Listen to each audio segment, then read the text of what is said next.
Welcome to Sculpture Vulture. I'm Lucy Branch, a sculptural conservator and author, bringing you a series of interviews with some amazing sculptors who inspire me, and I hope will do the same for you. You can see the photographs accompanying the interview, the episode show notes, and get a free novel from sculpturevulture.co.uk. Hello everyone, and thank you for joining me. It's really such a great pleasure to be able to share my love of sculpture with people, and I just know that you're going to be excited by the work of the artists that I have for you today. If you've ever been to Canary Wharf in London, you will know that there is the most magnificent outdoor sculpture collection, which I'm very proud to be able to say my conservation company has the great privilege of working on. And that's where I first came across Hugh Chapman's work. Though we've never actually met in person, he and I feel, have become friends over many of the conversations that we've had about his work. And the more I know him, the more I can see his personality, his voice in his sculptures. And they really are incredibly unusual. And I encourage you to go and have a look at the blog post, which has lots of his pictures in it. I began our discussion today with asking my favourite question, which is if he'd always been creative. Yes, I have been ever since I was a boy. I always was very interested in painting and drawing and making models and that sort of thing. I was very fortunate in the sense that my parents always encouraged creative activities as much as academic ones, which gave me a great breadth of experience. What did your parents do? My mum is a retired specialist in paediatric dentistry, and she's currently a visiting fellow in School of Psychology at the University of Lincoln. And she does a lot of research into dental phobia and sort of occupational stress to do with the treatment of patients on behalf of the dentist and that sort of thing. So it's a pretty interesting career for her. And my father, he's just retired. He was a research and development software engineer in the world of heating and control systems, which is a bit more exciting and varied than it might sound. I mean, Mum's quite creative at sewing and that sort of thing, which she was taught by her mum. And my dad has painted watercolours and that sort of thing for a lot of his life, and he was designing model aircraft as a boy and a young teenager, and we in fact still to this day fly them together.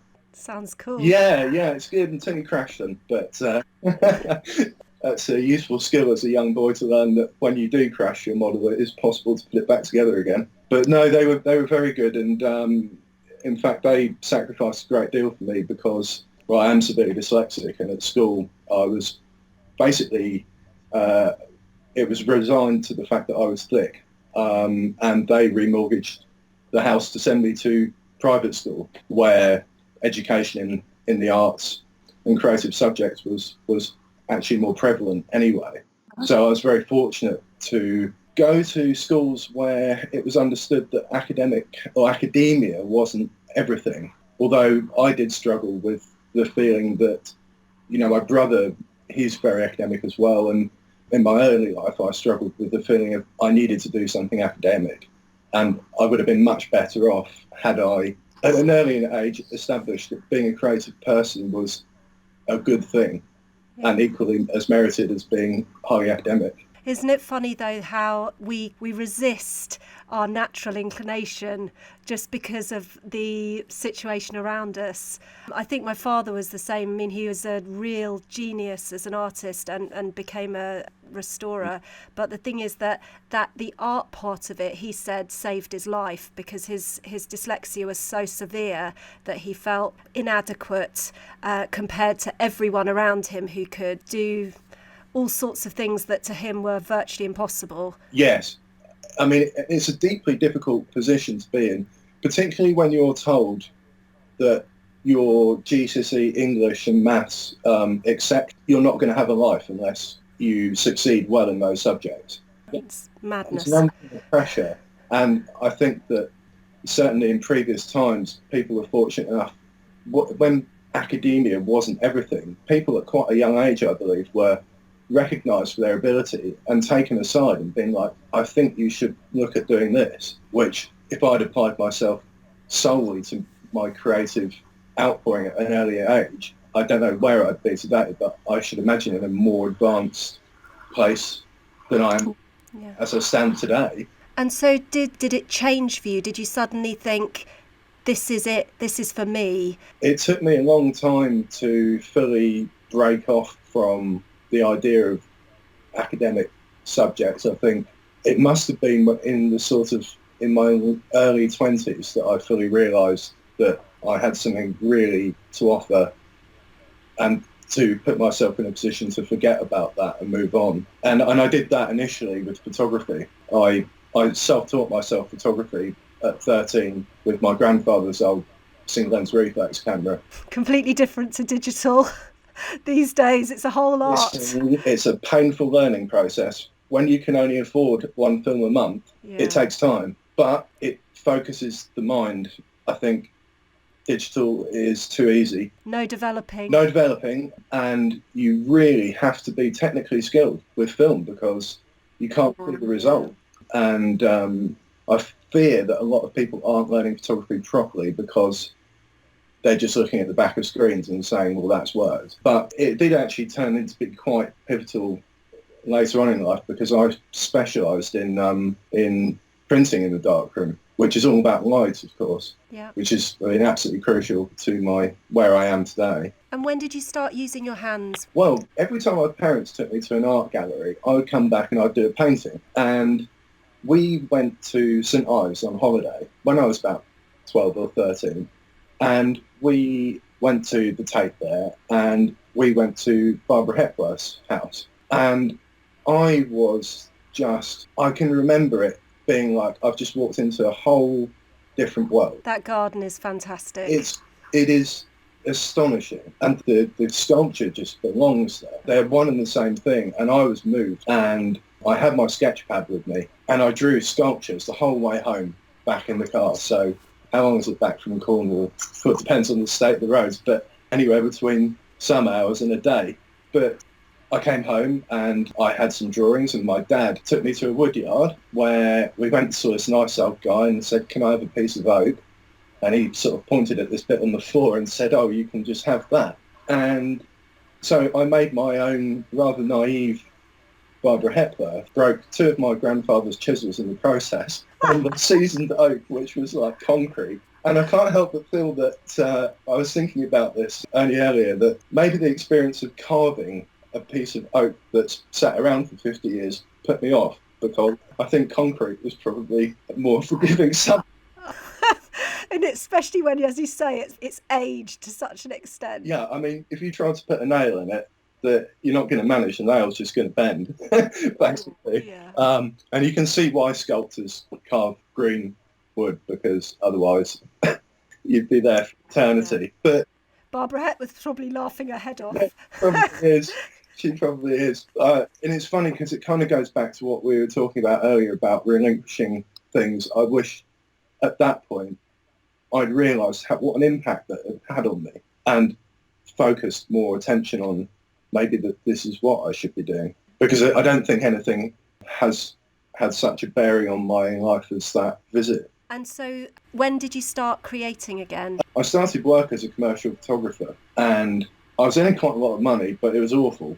And I thought to myself, I can't deal with this life. It's too stressful. Taking photos of products, factories, that sort of thing. It really wore me down very quickly. And I thought to myself, I don't want this to be my life.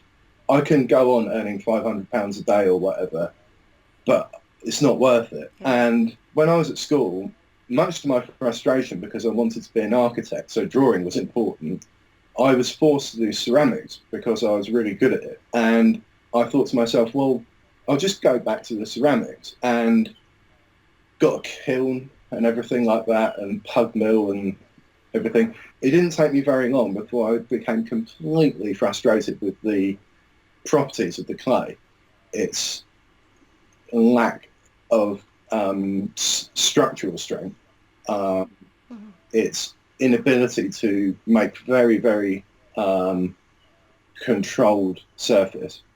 And a lot of the time it's dullness, or a lot of glaze that looks quite tacky. And it didn't take me very long, probably a year of that, before I got completely fed up with it, if less than that. And at that point, I got a welder off a friend's dad and made my first steel armature and started using concrete. And then after that, that's where I really everything fell into place. And the materials that I started using, the ability to make armatures. And that's when I really found my thinking and where I am today in the work that I now make. What's your process now? Well, 50% of my work has been made with a steel armature, which has its benefits. Obviously, you can get a great amount of structural strength with it, but it takes a very long time. One of my biggest armature had 140 metres of steel bar in it. My goodness. It took me 2.5 months. So I use that as a framework, or either that or I use polyurethane foam these days, which has its good points, but I don't really like the petrochemical side of things, but I haven't yet found a material that is a better substructure. And then, I use a sort of polyurethane on top of that, yet again, which worries me. But my sculpture, the surfaces are also fine and the lines are so fine that it really, anything else just doesn't hold them. Plaster, I gave up on years ago. It's just too soft and powdery, which, yes, I'd love for someone to come up with something that is exactly the same, has exactly the same properties, but is organic. I mean, a big ask, I think. Yes. It has to suit your hands. It has to suit the way that you are putting those ideas into that material. Yes. I mean, I think one of the things that is one of the most important things about sculpture is that it's structural, and that you can do things with it using the right materials. That means that you can create structures that might not exist in other places like architecture or functional design, because it has no use. A lot of my work has to deal with large cantilevered weights, which obviously things like clay are no good for, because they're very heavy, and their strength for the weight is almost non-existent, which is why having a very strong underpinning to the work is vital before I then put the surfaces and lines on it. That's quite an unusual way of working, though. It is quite unusual, and I think that maybe that's partially because of my unusual arrival into sculpture, having had no education in it. No one told me what was a way of doing things. I had to find out what worked for me, and then also, my life. So there's a lot of things that came together through my early life of doing various things that really all add up into the knowledge that I have to do what I'm doing. I've spent an enormous amount of time I had a Land Rover for 17 years, which was very, very special. It was a mixture, so I was permanently having to make things to go from metric to imperial and that sort of thing. So I'd learned a lot about all manner of things before I arrived. Sounds to me like you're a frustrated engineer as well. Yes, probably. Certainly a frustrated architect. Oh, well, you can do that in the next life. Yes. Yeah, well, I suppose, had I ended up as an architect, I'd probably be more frustrated than I would be not being one, because I probably would have ended up making this factory-fed, bog-standard architecture that is going up all over the place. Either that, or maybe we would have had some of the best sort of sculptural buildings that we desperately need around the world. Yes. Zaha Hadid is a hero of mine. I think she's contributed more to the world of architecture in recent years than certainly a lot of the men have. And really, it's sculpture that people live in, isn't it? Tell me how you would describe your sculpture. Well, my sculpture is really an abstract, dynamic expression of my interpretation of the natural world. So it's never directly representational of anything, but is a representation of thoughts based on what I see and admire within the natural world. And increasingly, one thing I've come to realise is that the South Downs has played a role in that, in the sense that the South Downs has got a very beautiful architecture. Or typography. It's very curved. It's often been related to the female form, but the beauty of it is that the farmers have drawn lines all over it with fields. And I commonly end up going up there to find that I'll look at a field because it is pitted in a different colour because of where the crops are, and I think that looks exactly like the surface on this sculpture. So it's a sort of representation of a feeling about things, and I'm very interested at the moment in creating work that is of a very sort of lightweight, transient feeling, so more about the things that aren't seen, the air currents, the sort of drifting, transitional qualities of the natural world and the seasons and that permanent state of change. And one of the kindest things that anyone has said about my work is that you make bronze look light, which I thought was about as good a compliment as I could ever have. So tell me about ideas. When do they come to you? Dreams being the worst one. It's really very unhelpful, because the dream, when you start to think about it, it seems to crumble away. Yeah. So it's like a ghost of an idea, if that makes sense, in the sense that you can't actually pin it down. But I think the most annoying time as well is when you're actually, when I'm working on something else, that I get an idea, because you are, when it takes you a very, very long time to realise one idea from start to finish, to act on every idea one has is almost impossible. And one of the problems I have as well is that when I perceive an idea, commonly represented a three-dimensional model in the mind, so I can visualise it and I can sort of rotate it, and I'm able to get a very clear idea of what I'm actually thinking of realising in the physical world. But when I draw to try and record that idea, in doing so, a bit like the dream, I break the three-dimensional model that's in my head, because I'm trying to, my brain is thinking in 3 dimensions, but then is ultimately you're still as much as you can make a drawing appear 3D in a 2D way, you're putting it onto a flat surface. So the idea thing is quite frustrating, because you can't keep up with time. So for every one thing that I realise, I can only, for let's say every 100 ideas I have, well, it'd be more than that, but I can only ever achieve one of them, which is very, very frustrating. Well, the only thing I can say is we're going to have a lot of really good sculptures by the end of your lifetime, though, because at least you're not running out of ideas. I very much look forward to, how great would it be if in some way the digital world could be more connected to one's brain and physicality? Because, of course, if you were using rapid prototyping or CNC machining or something like that, if you can get the idea very fluidly through the computer, you could be making ideas every day. Such a great... I know AI puts a lot of people off, but I also think it's going to open up a lot of opportunities for us all to have like an assistant.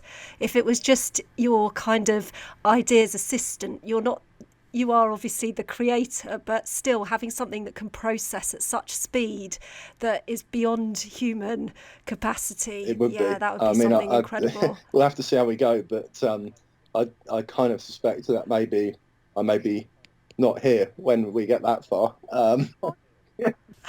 I definitely intend to be around to see well, you can already get a voice double. There's already quite convincing ones, so I think AI is moving at an incredible rate. That leads to a whole, the debate over AI is... Yes, it's one can of worms. It's never really befallen humanity before, I think. And I know that some of the greatest minds are...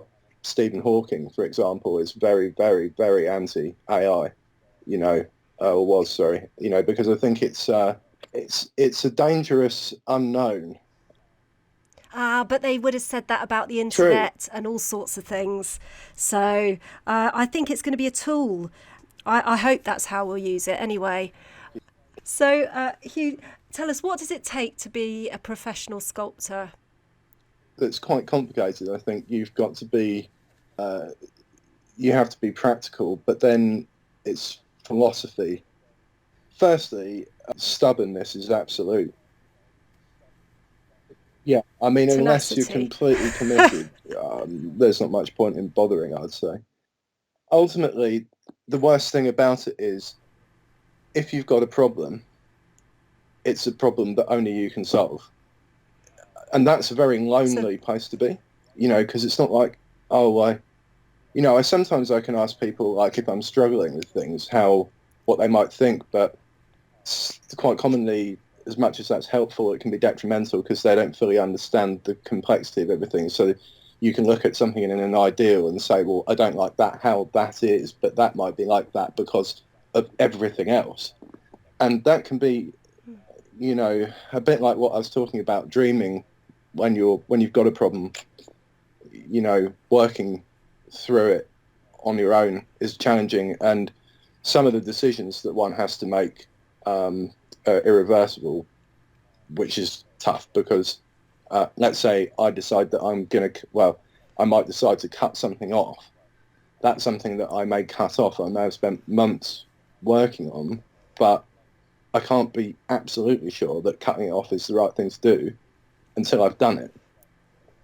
So there's a sort of anxiety there. So I think an ability to deal with a fairly heavy mental load is pretty important because ultimately being a sculptor, I think, is a lot of problem solving, but a sense of sort of philosophy as well. I speak about him earlier, but I'd like to think that my grandfather could see what I'm doing. He used to call me his little philosopher, and it's a shame because he was an amazing artist and he was never able to fully apply himself because of his job teaching, and his wife wasn't particularly keen on it. And I think sometimes it's a struggle to become a sculptor if there's too much around you. I'm quite fortunate in the sense that I've been able to dedicate myself to sculpture almost entirely for over 10 years now. I could, as we were talking about earlier, I mean, honestly, the support of my parents has been crucial because it's been, as I sit here today, my work is not a job, it's an existence. And I think part of me battled that for quite a long time, but I've come to fully accept that now. And, in fact, I'm perfectly able to admit it that I've received psychological help over the past couple of years, and that's helped me tremendously because I think as a creative, you are so prone to self-criticism, and naturally if Beethoven had written a symphony and he was like, oh, well, that's it, that's marvelous. If that wasn't that thing in his head that sort of said, well, I'm not sure about that, I need to write another one, the self-criticism can be beneficial, but it's learning to understand to what degree one listens to that. But naturally dealing with that is quite a challenging thing. Yeah, there's always like a saboteur, isn't there, in our head? There's always saying, it's not good enough, no matter what you've done. I mean, my struggle I always find is that I want to change everything. So I've, finished a book, it's done. And then I in my head, I'm still thinking, oh, maybe I should have given that a different ending, or maybe I should have, tweaked this character or that. But the problem is that, at some point you've got to leave it alone and move on to the next thing. And even that can be that can be to a situation like a relationship with a person, or I might have to, get on with, deal with my children or something. But it's really hard to deny that part of your brain that's dragging you back there to that thing that in its own little funny dimension isn't perfect. Yeah, one of the things, I don't know how you find it with the things that at the time that you don't like about something, but one of the funny things I find is that the things that I'm commonly most critical of once that thought's kind of gone, like, oh, well, that's not very good, and you can look at it with fresh eyes some time down the path, I commonly find the things that I'm, at the time of making, quite unhappy with, once that negativity is gone and you look at it with a different pair of eyes, I actually find it quite they're commonly the most interesting parts. And I don't know quite how that works out, but there's some cruel irony in it.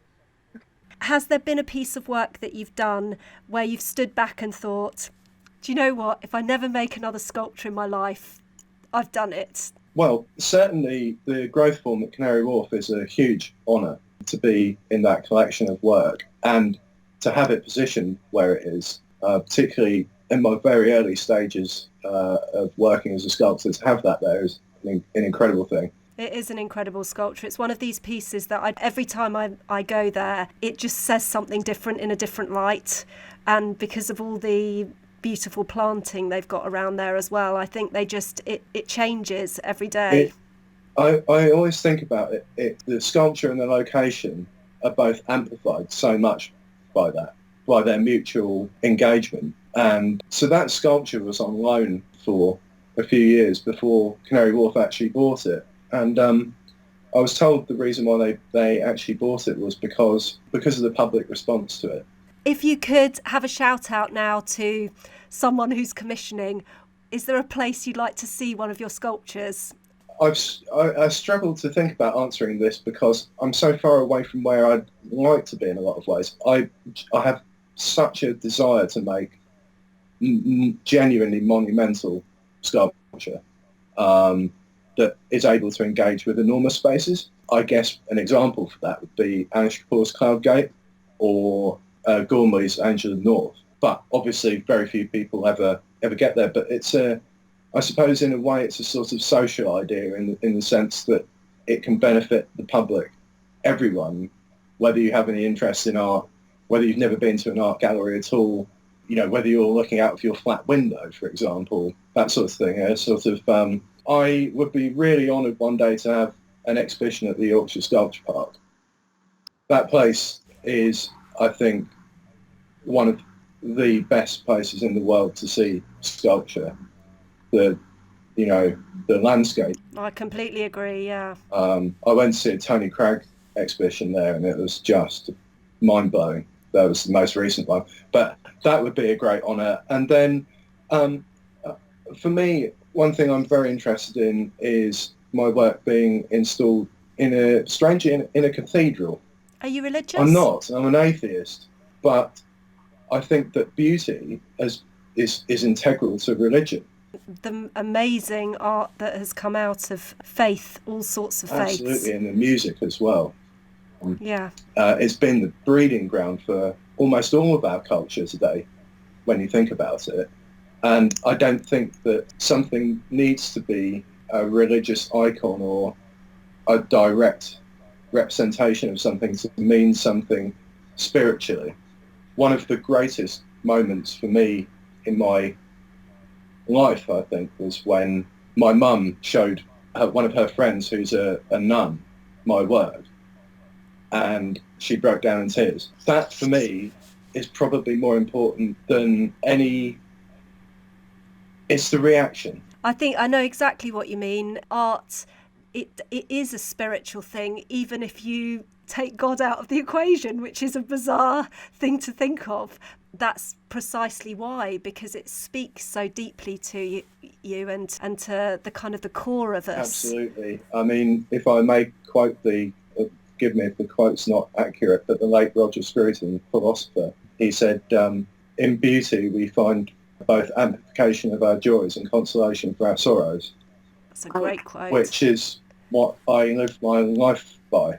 I genuinely hope that my sculpture can have a positive psychological effect.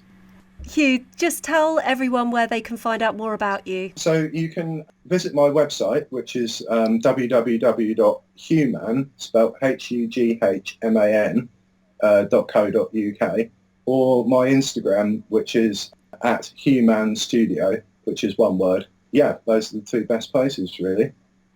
And do you look quite like Instagram? Do you spend a bit of time on there so fans can talk to you? I was terrified of social media because of people portraying their lives as perfect on Facebook and so on. But when I joined Instagram, the response to my work was amazing, and I feel like I've joined a little community of like-minded people, and it's great to see. You found your tribe. Yeah, it's really great to see. I work at home alone in a world where I'm isolated from anyone like me on the whole, other than, a few people that I'm fortunate to know. And, just seeing other people doing their thing is a great joy. And great. Well, thank you very much, Hugh, for the time you spent with us today, and I hope to speak to you again soon. Thanks very much, Lucy. I studied history of art as half of my undergraduate degree, and so I'm more than aware of the concept of the myth of the artist. But I think that Hugh Chapman might be precisely the kind of character that myth was based on, the solitary creative genius. So much of what we discussed today resonated with me, how we often put great value on what our weaknesses are rather than our strengths, and of how vital the support he's had from his family has been. Without their role, it's highly unlikely that Hugh would have been able to have his career at all. And it does often take someone else's belief in us to really ignite our own confidence. And that's certainly been my experience with writing. I wrote my first novel and then left it in a drawer for years and years. I mean, back in the day when you used to print things out and leave them in drawers, obviously that's not the case anymore, but that tells you how long ago it was. And it was my dad's prompting which made me be brave enough, or I should say nagging rather than prompting, to peek at it again and just to look whether there actually was anything of real merit there. And finally, how we have to have the space in our lives to create, and that usually has to come at some great sacrifice. I certainly struggle to find the time to write, and so when the idea of a book just gets too strong for me and I can't manage to keep it in any longer, I have to make the very conscious decision to make a really busy life. I have 3 kids, a business, a very long-suffering husband. I have to make the very conscious decision to make an incredibly busy life even busier. And I have to wake up about 4:15 to enable myself to be enough compos mentis to actually start writing. So I usually start about 4:30 in the morning, and I give myself a good hour and a half writing before I have to start the rest of my day. So usually by the end of a novel, for me, nobody's talking to me because I'm so distracted. There's hardly any point in asking me a question, and I'm also ridiculously tired. I end up going to bed earlier than my 10-year-old, and even the dog doesn't want to know. He hasn't been walked for ages. My poor husband's had to do all of that. And so these creations, they take an enormous sacrifice, but the project wouldn't happen without them. And I think that's a different sacrifice for everybody's individual situation. I really hope that one day we get to see one of those mega-sized creations that Hugh Chapman visualises during one of his dreams. But I think he's definitely a rising star and a space to watch.